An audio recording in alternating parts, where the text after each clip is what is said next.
বা রবীন্দ্র সেতুতে, বালি ব্রিজ, বিবেকানন্দ সেতু ও নিবেদিতা সেতুতে নিরাপত্তা রক্ষায় পুলিশ থাকে সব সময়ই।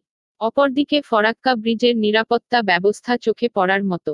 নবদ্বীপের গৌরাঙ্গ সেতু, ত্রিবেণীর ঈশ্বর গুপ্ত সেতুর নিরাপত্তা বেশ ঢিলেঢালা। নবান্ন কাছে সেই কারণেই হয়তো বিদ্যাসাগর সেতুর নিরাপত্তা বেশ কঠোর। আজ আমরা দেখে নেব রেলের অন্যতম গুরুত্বপূর্ণ সম্প্রীতি সেতুর ছবি। কি ধরা পড়ল আমাদের ক্যামেরায়? দেখতে থাকুন। স্কাই নিউজ চ্যানেলটি ভালো লাগলেই অবশ্যই ফ্রি সাবস্ক্রাইবও করুন।